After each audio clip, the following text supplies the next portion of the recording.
Hey Palominos, my name is Isaiah Flores, President of PAC Student Media. Hi, I'm Christine Tarango, the Vice President of PAC Student Media.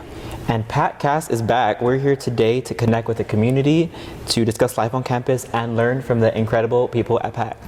Today we have a very special guest, one we've been looking forward to for quite a moment. Our guest has worked for over 20 years in higher education. He is a star and professional on campus as one of the most charismatic and personable administrators and leaders. Recognized with Award for Innovation of the Year, outstanding commitment to excellence and innovation. He is joining us today to discuss PAC's 40th anniversary of Care and Corazon. Today, he's PAC's Dean of Academic Support Services, Dean Esteban Sosa. So hi, sir. How are you doing? I'm doing great, and I'm excited to be here. I'm a fan for life. I've seen you guys, even when you guys are out and about, always on campus in the weekly newsletters, and you guys have this little tiny microphone. Yes. That is the cutest thing ever. So I think that hooked me immediately, and I was wondering, okay, so who are these students? What is what's the voice? What are they communicating or sharing with the campus? And then how do I subscribe? So I've been a fan for a while. Yeah, and that's your PAC Pop, which is doing really well. Yes, I love PAC Pop. We haven't gotten one this week, but we're gonna make it happen. Bring out that little tiny camera, that little tiny microphone. Heck yeah, and one question that was the first off my mind is that, I mentioned that you're quite charismatic and personable. How do you manage your, you've been in education for a long time. How do you manage a personal and professional life? Staying professional, but also being personable as well. So the short answer is that I have probably way too much fun in any role that I serve in. So I think, as Dr. Garza, our college president, has said a few times, when you do what you love, then you're never working a day in your entire life. So I like that perspective. I've been on campus, and I think it really is all about the perspective that you have for the work that you do. And I worked on campuses where, as you're doing a walk across campus, you interact with someone, you say, hey, how are you doing today? I've been responded to sometimes where people say, another day, another dollar. I could not live with that perspective. And then I've met another gentleman, faculty member at a previous institution I worked at, and when I would greet him, I would say, how are you doing? Good to see you, sir. And he would always say, another day in paradise. I thought, wow, what a difference a perspective makes in the way that you see the world. And when you see the world in that way, like another day in paradise, you walk taller, you sit straight up. Every interaction that you have means something. So again, sort of the short answer is that I have too much fun doing what I love, so it doesn't feel like work. You asked about the two sides, right? The personal and professional. My grandfather was a pastor in the church, right? So every single Sunday we went to church. And he would say that, well, you can't be a Christian just on Sunday, right? Because immediately after church, people would speed out of the parking lot and then go back to who they normally are, right? So I like that perspective as well, because it's a reminder that there's no off button. Right? So if you love what you do, if you are genuine in your interactions with the people next to you, that doesn't stop when you clock out at 5 p.m., right? It's who you are. So for me, having those two things in mind is a constant reminder to love what I do, and that you're always on. You're always a representative of Palo Alto College when you're standing in HEB. Right? Someone's going to see your bow in your hair that's turquoise, or the shirt that you're wearing. So there is no off button. So that's the secret to my success. I loved that answer. I really did like what you said about you got to change your perspective, because a lot of the time, if you're looking at something consistently from the same view, you're not going to ever look at those other angles. You're never going to gain that extra knowledge, and it's vital, especially in higher education. And learning doesn't happen if you stay in your comfort zone. You have to actively seek to go beyond that. And when you do, then you're influenced by external factors that you never imagined. But that's learning. That's the whole point of an education and why we're here. Exactly. And I liked another thing you said about when you walk around campus, you feel it. You feel the Care and Corazon there. Yes. And then there was a video you did with, I believe, the Welcome Center. It was the campus tour video. That one was one of my favorites, and that was what made me remember your name too. I was like, this is a really cool guy, and I would love to meet him, and I did many times, and I've always had great exchanges with you, and it's been great. Cool, because other people say, oh, that guy is crazy, or he's silly, or he's having mean, what is he doing now? So that video makes me look maybe cooler than I actually am, and for anyone watching today's episode, you may not realize it, but there are like 20 people in the room making us look cool right now. So shout out to marketing team, Jocelyn, Brianna. They really, through the power of editing, they made me look cool. Yes, I loved the part, I forget which part it was. I think you were in the share center going over like how they have the closet, and you were like, clock it. I was like, yes. Okay, so I don't know if it's maybe the way that I learn or if I have a barrier to learning. So for me, in order to remember a line or a tagline or 40 years of Care and Corazon, it means that I have to utilize my body when I'm doing it. So that what you noticed or is simply a way for me to memorize the delivery. So in every single take, you'll notice that I turn around, or there's some very specific action that I do to help me really deliver the line. So another movie secret, I guess. Yes.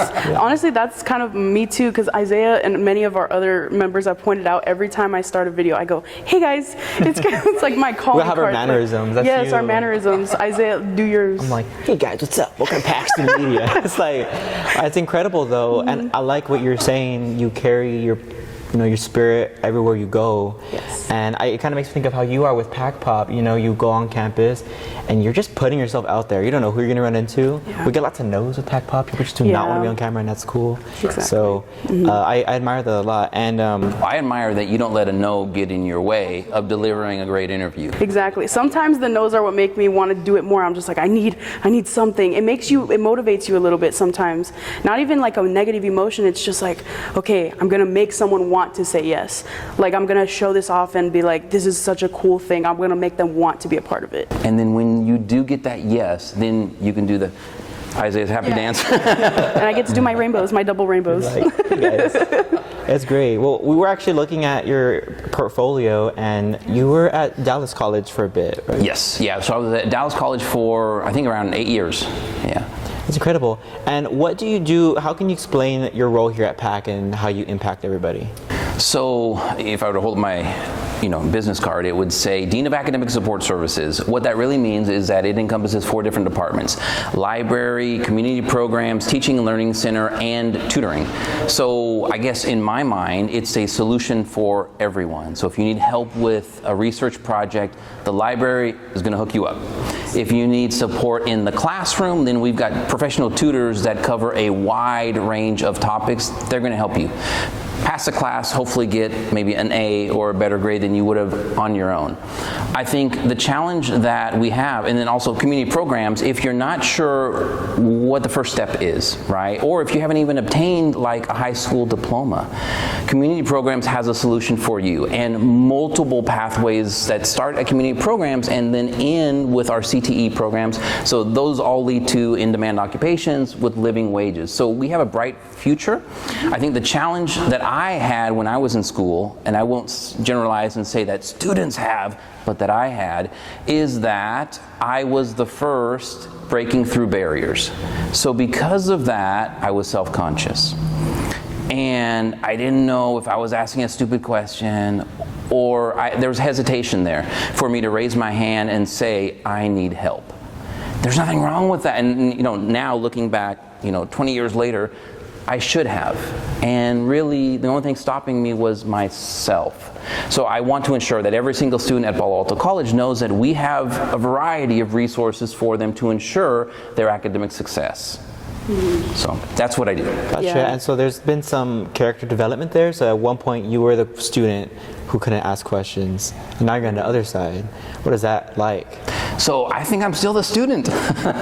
So every night, I think for the past, I think I'm on day 90 now, I've been doing Duolingo. And I've been learning Japanese and more Spanish than I currently know. So I think it's embracing being a lifelong learner, really. That makes you someone in academic, right? So I don't stop learning. I still have that mindset, and I'm still bringing something that I picked up from, if I did this in Khan Academy. why aren't we doing that in the classroom? Or how can the Teaching Learning Center support faculty enhancing the classroom with this thing that I did on Saturday? And that thing could be, I mentioned Duolingo, Khan Academy.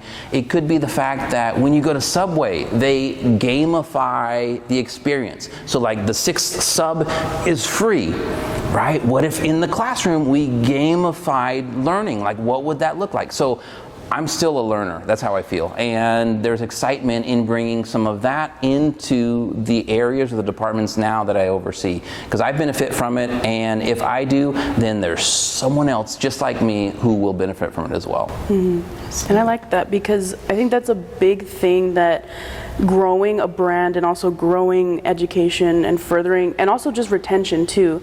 Like you want to almost kind of incentivize people to want to do it, because you know, a lot of people, they have a natural want to learn, but some people, they need to be guided there, and that's perfectly okay. But we need to come up with that incentive and that want, that drive to keep doing it.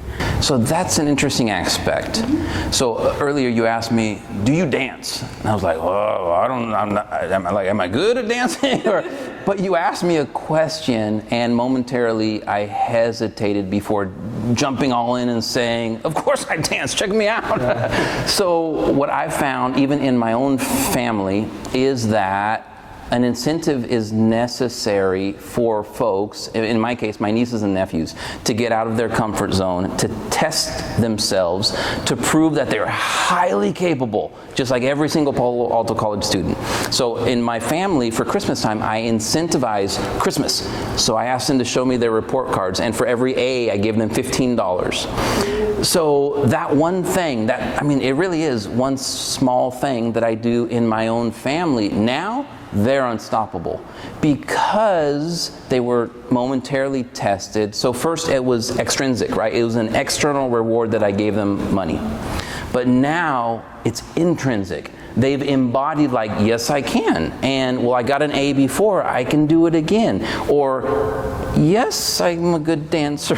Or but it's being willing to sort of be the first person on the dance floor that makes it okay then for other people to join. And once they do join, then that's a PAC-Fest. That's a whole fiesta on the south side. So I think I look at it in that way as well. Yeah, that's a big thing, because you know, to have that like confidence to start something. I was telling you about that, like I think yesterday we were having a discussion about like getting started, because that's the first step and it's usually the hardest one to take, because everything else after that kind of just trickles. Like it's very easy, or at least smooth sailing for the most part. You may get hiccups, like a couple little hiccups here and there, but a lot of it is just getting started. And so another question I wanted to ask was like, how do you maintain that energy of wanting to keep doing what you're doing? Like, do you drink coffee? We talked about that earlier. Yeah. Do we drink coffee? So I was confiding in you that I only drink the 99-cent coupon coffee at McDonald's because it's 99 cents, of course. So I want to circle back really quickly to what you said. There's a quote that I like that says, whether you think that you can or you can't, you're right. It's all the perspective. So, yes, I'm a good dancer, and yes, the next time I see you busting a move, then I will join you on the dance floor. But okay, so then circling back to the question, could you ask that question one more time? Yeah, I was just saying, like, how do you keep that energy of like, because you have such a like awesome presence on campus. Like everyone, I think, looks up to you. I know I do. I know Isaiah does. Like we all look up to you and aspire to be as, charismatic as you are. How do you keep your energy going throughout the day? So I'm a part of a large family, right? A Mexican family, yes. Right? Well, so maybe I should be bigger than this, like this big, which means I'm an example to everyone after me, right? We all are examples. We have familia as well, right? So even though you're in college right now, the next person in the line is looking to you, and I can't let that go. I'm always going to be the example, and whether it's inside of my family or potentially impacting an entire campus or a community, that's at the heart, I think, of really what drives me. I know that my starting point in life was sort of down here, and I say that because I'm an immigrant to this country. I grew up on a farm. farm, and English wasn't my first language. So all of these obstacles and barriers that one must overcome in life. You have to be okay first, or you have to know that you are unstoppable first. And then, if you really want to make an impact, you have to create a path for the person behind you so that they don't struggle with the same challenges or barriers that you did. I have a son, he's 17 right now. So it's my life's purpose to ensure that I've removed every barrier that I faced from his life. He has his own barriers, and so he's going to make his own mistakes. There's so much beauty in that, but he will not make mine. So it's my responsibility to ensure that the person next to me doesn't suffer maybe from the same things that I did when I was growing up. But at PAC, it's easy. It's easy to be excited about what you do because of who you do it with, right? There's energy amongst your tribe, right? And when you find a tribe or somewhere, a familia at PAC, we say, right? 40 years of Care and Corazon. People are forever tied to this institution, what it did for them, the community that it serves. Like, that's worth fighting for. So at PAC, the way that I stay positive and energized is that there's always something happening, right? So I try to sneak away from my inbox or from a meeting a little bit to attend an event on campus. And this week alone, multiple events on campus. So there was a book reading, read and share event in the library. There was a visiting scholar that I just met just a few moments ago. There is tomorrow, there is Black History Month, the dance celebration in the amphitheater. Yeah, Songs of Freedom, I think. Yeah, correct. So that was today as well, right? So you want to be excited about what you're doing, or you want to directly connect what you're doing to the bigger picture, you got to get out of the office. Or if I were giving advice to students, it would be you got to get out of the classroom or your comfort zone, or if you're doing online classes, you got to get out of your cubicle, right? You got to connect in different ways that create different opportunities. And by doing so, you will find the day goes by faster, the week, the year. I've already been here now just over 2 years at PAC. Now, 20 years ago, I started in higher education at Palo Alto College. So I spent 5 years in that role 20 years ago. So it's great to be back, and there's no place like home.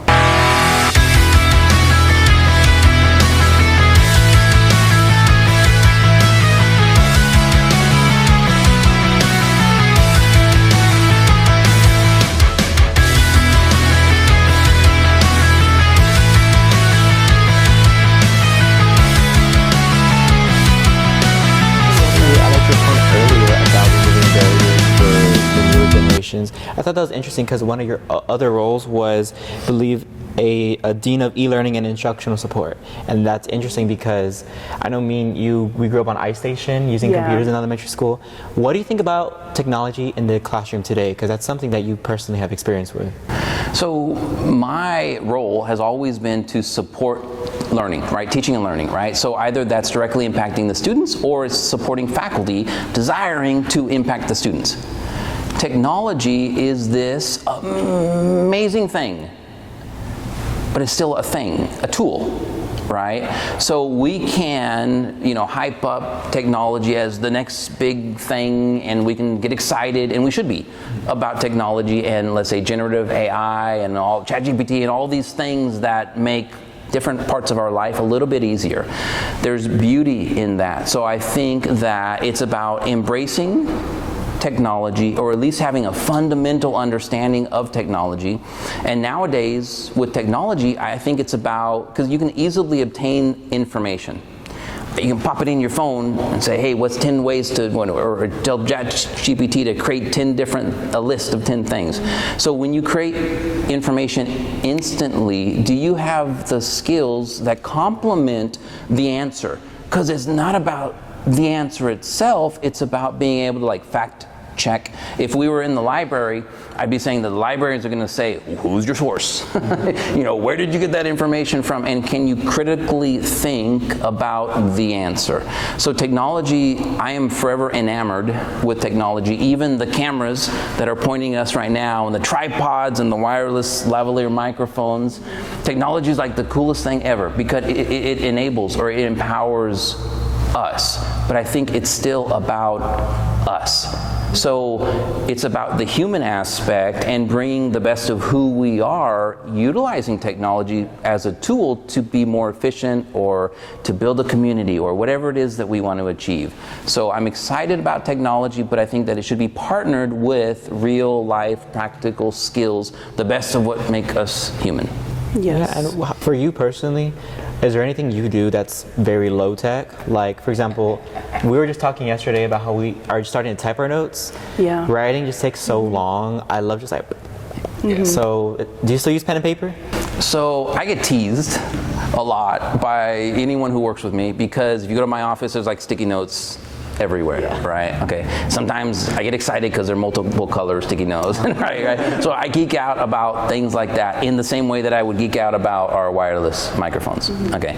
So there's an art to keeping something top of mind, right? So for me, the pen and paper is a way to do that. For me, it's a sticky note.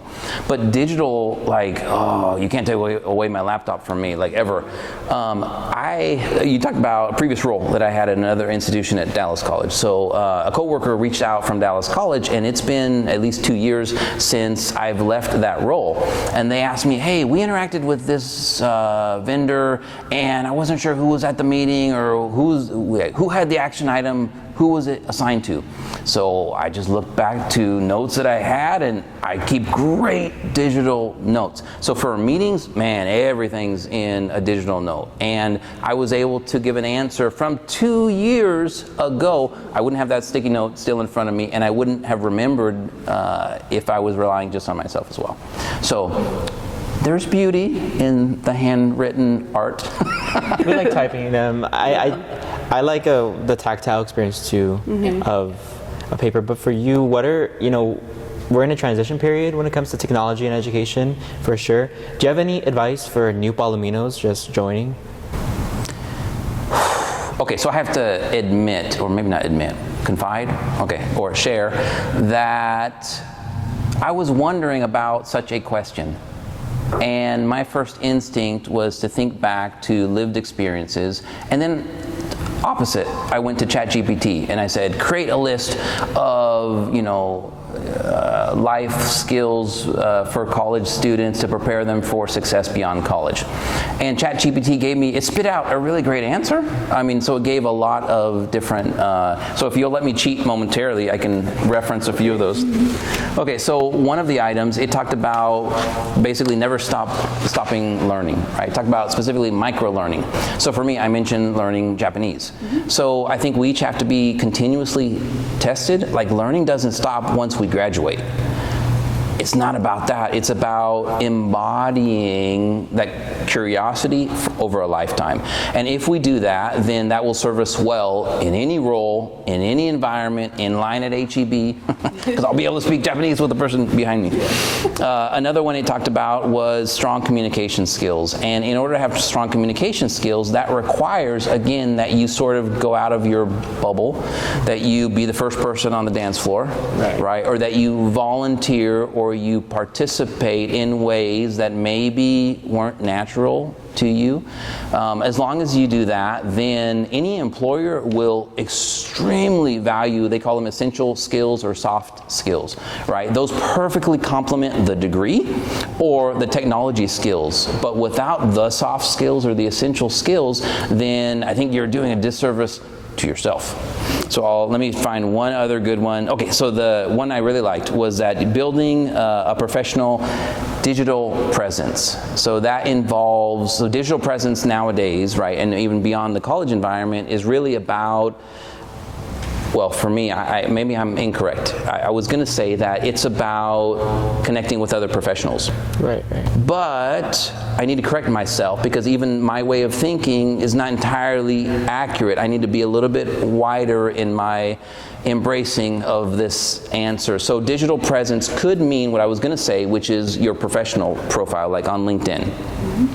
I think that that's a tremendous opportunity to connect with every single one of your classmates now, to connect with all of your faculty members now. Like, you've already demonstrated that you're a hard worker, you're unstoppable, and that you revise what would have been a C. Because of your revisions, you revised it to an A. You've earned the admiration of your peers and the faculty who teach you. Don't let those relationships slip by. So hold on to them. Connect with those people over a lifetime. Like, I'm still connected with the original people that in my very first job from 20 years ago. So don't underestimate the power of your professional network. But I don't want to limit it to professional, because nowadays when you connect with people, it's not just through LinkedIn, it's what you share, your voice, right? And your voice resonates on any platform. So it could be Instagram as an example. So don't underestimate your voice. First, recognize that you have a voice, and then seek to share that voice in some way so that it resonates with another person. That other person could be your classmate, or it could be someone around the globe.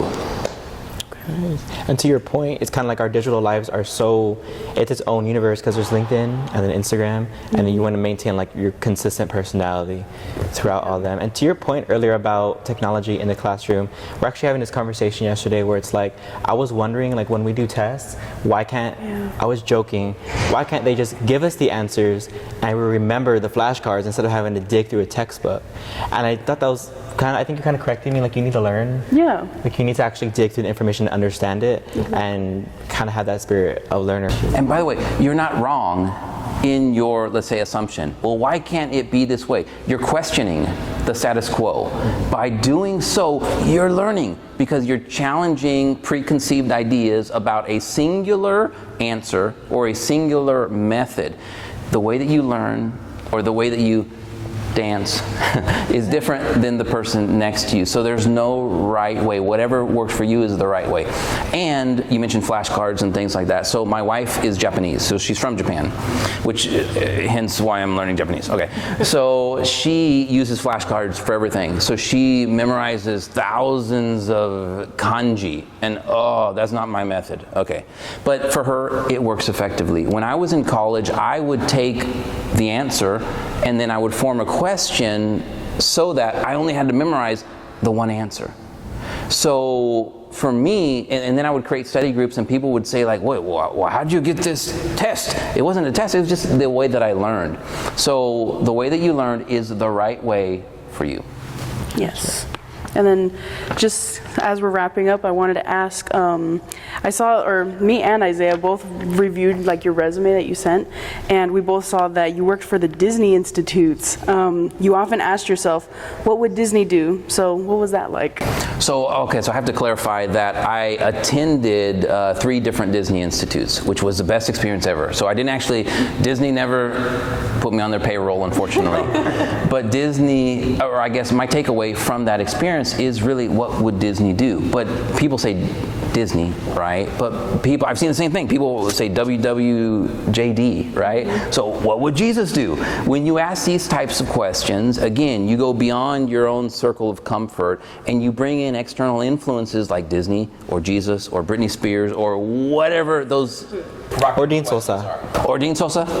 But thank you for recognizing, the work that I do. The best of what I've experienced at Disney, I know it to be true that it exists here at Palo Alto College. We have our own Mickey Mouse, Primo. He's got an official, literally another Prima, right? So we have our own mascot. We have the coolest colleagues and classmates on earth, because I was saying on earth, best college on earth earlier. I think we have all the elements that make a place magical, right? And it's not a magic, it's the people behind the work that we do that makes it magic. So that's the key lesson I learned from the Disney experience. And we've turned that, by the way, into an institute, well, actually 2 institutes now for Palo Alto College, called PAC Leads. So we've done the first one, Inspire, the next one, Empower, is set to launch next month. And I have some goodies for you guys for Palominos, a boy and a girl Palomino there, to plug PAC Leads. Yes. We gotta show the camera. I know, we do. I will also say that we have limited seats designated for students. So we've actually had student athletes participate in the past for the Inspire Institutes, and we would love to have the same for the Empower Institutes. So if you are a student, you have a full day of availability for our scheduled dates, then reach out, and if we have a designated seat available, we would love to have you. Thank you so much. Thank you so much. And as we wrap up, we just had a random fun question. We wanted to ask you, what is your favorite album? Music? Music album. Okay, so that's hard because we're talking a lifetime. So the very first album I bought was Bon Jovi, New Jersey. That's a classic, okay? All the love songs. And then the latest album that I've bought is Bad Bunny. Okay. So that spans an entire lifetime. That's meaningful, relevant, and I guess I should say, well, I'll see you on the dance floor later. Yes. Right, at PAC-Fest. At PAC-Fest, yeah. See you at PAC-Fest? Well, by the way, don't let it slip. I didn't say Bad Bunny was coming to PAC-Fest. No. But of course, I'll be at PAC-Fest. Yeah, I'll see you guys there. Where do you see the Alamo colleges and specifically Palo Alto College in the next 40 years? Oh, wow, that's a hard question. Okay, so we know where we've been, right? And we know the impact that we've made in the community. 40 years from now, or the next 40 years, obviously I hope that we do more of the same. The short version is that I hope we bring more awareness to the south side of San Antonio.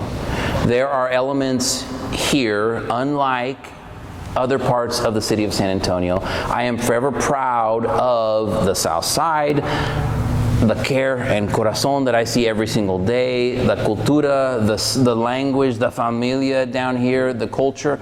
Like, I wish everyone knew about it in the same way that I experience it. So my role is to continue to use my voice, share in any way possible, and bring more awareness to Palo Alto and really the south side of San Antonio. Awesome. All right, well, thank you so much for this conversation. Thank you. And we're just so blessed to have the PAC-Cast back. You're the first guest after about just a semester off, so thank you. It's a distinguished honor. So. Yes, it's been an honor, and it was just I was so excited. I was telling him, I was like, I'm so excited because again, you're such a cool guy. Next time, if we do this again, though, I want to have a little tiny microphone, and I want to be like this the entire time. But thank you for having me. This has been my pleasure. Thank you, guys. Thank you guys so much for watching and tuning in. Don't forget to like and subscribe. We'll catch you guys next time. And as always, don't forget to stay PAC proud.